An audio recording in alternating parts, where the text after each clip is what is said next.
Hi all, welcome to my channel thought digger. మీ అందరికీ thought digger ఛానల్కి స్వాగతం. ఈ ఛానల్ మీకు పురాతన దేవాలయాలు, పురాణాలు, పండుగలు, పర్వదినాల గురించి తెలియజేస్తుంది. అంతేకాకుండా టీటీడీ మరియు ఇతర దేవాలయాలకు సంబంధించిన కంప్లీట్ లేటెస్ట్ ఇన్ఫర్మేషన్ ని అందిస్తుంది. ఈ 2025 జూలై నెలలో ఆషాఢ మాసంలో స్కంద షష్ఠి ఎప్పుడు వచ్చింది, షష్ఠి తిథి ఎప్పటి నుంచి ఎప్పటి వరకు ఉందో ఈ రోజు వీడియోలో తెలుసుకుందాము. ఓం నమో భగవతే వాసుదేవాయ. ప్రతి మాసంలో శుక్లపక్షంలో వచ్చే షష్ఠి తిథిని అనగా 6వ రోజుని స్కంద షష్ఠిగా పిలుస్తారు. ఈ స్కంద షష్ఠి శ్రీ సుబ్రహ్మణ్యేశ్వర స్వామి వారికి అంకితం చేయబడింది. శ్రీ సుబ్రహ్మణ్యేశ్వర స్వామి వారినే భక్తులు స్కంద, గుహుడు, మురుగన్, కుమారస్వామి, షణ్ముఖుడు అని వివిధ పేర్లతో భక్తులు పిలుచుకుంటూ ఉంటారు. ఈ స్కంద షష్ఠి రోజున స్కంద షష్ఠి వ్రతాన్ని ఆచరించి ఉపవాసం ఉండి నక్షత్ర దర్శనం చేసిన తర్వాత ఉపవాస దీక్షను విరమించుకుంటూ ఉంటారు భక్తులు. సంతానం కోరుకునేవారు ఉద్యోగ ప్రాప్తి కోసం మరియు సంతాన క్షేమం కోసం ఈ రోజున కుమారస్వామి వారిని ఆరాధిస్తూ ఉంటారు.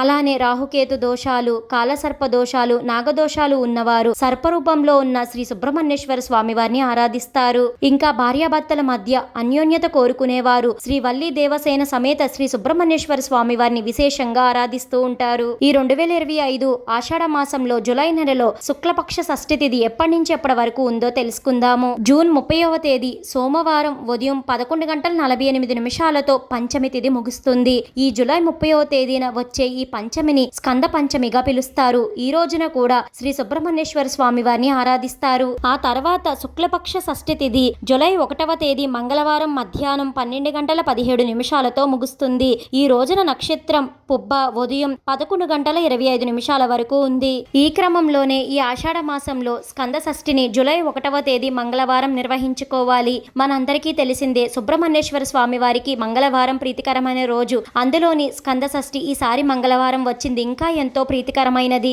ఈ రోజున సర్పరూపంలో ఉన్న శ్రీ సుబ్రహ్మణ్యేశ్వర స్వామి వారికి కానీ లేదా వల్లి దేవసేన సమేత శ్రీ సుబ్రహ్మణ్యేశ్వర స్వామి వారికి గాని అభిషేకాన్ని నిర్వహించుకోండి. గృహమునందు పూజను చేసుకోవడానికి వీలు లేదు అనుకునేవారు ఈ రోజున తప్పనిసరిగా దేవాలయానికి వెళ్లి సందర్శించుకోండి. నైవేద్యంగా చిమ్మిలి, చలిమిడి, పాలు, కొబ్బరికాయ, పండ్లను తప్పనిసరిగా సమర్పించండి. శ్రీ కుమారస్వామి వారికి పండ్లన్నిటిలోని అరటి పండ్లంటే చాలా ఇష్టం. కొన్ని దేవాలయాల్లో అరటి పండ్ల మాలను కూడా సమర్పిస్తూ ఉంటారు. ఈ స్కంద షష్ఠి రోజున స్కంద షష్ఠి కవచం, స్కంద పురాణం పఠిస్తే ఎంతో మంచిది. వీటిని పఠించలేమో అనుకునేవారు శ్రీ సుబ్రహ్మణ్యేశ్వర స్వామి వారి కరావలంబ స్తోత్రం మరియు అష్టోత్తర శతనామావళిని పఠించండి. వీటిని కూడా పఠించలేమో అనుకునేవారు భక్తితో ఓం శరవణ భవ అనే మంత్రాన్ని కానీ ఓం స్కందాయ నమః అనే మంత్రాన్ని గాని పఠించండి. తెలుసుకున్నారు కదండి, ఈ జూలై నెలలో ఆషాఢ మాసంలో స్కంద షష్ఠి ఎప్పుడు వచ్చింది, షష్ఠి తిథి ఎప్పటి నుంచి ఎప్పటి వరకు ఉందో ఈ వీడియో మీకు ఎంతగానో ఉపయోగపడుతుందని అనుకుంటున్నాను. మీ సపోర్ట్ కోసం ఈ వీడియోని లైక్ చేసి షేర్ చేయండి. ఇలాంటి మరెన్నో వీడియోస్ కోసం థాట్ డిగ్గర్ ఛానల్ ని సబ్స్క్రైబ్ చేసి అక్కడ ఉన్న బెల్ ఐకాన్ క్లిక్ చేయండి.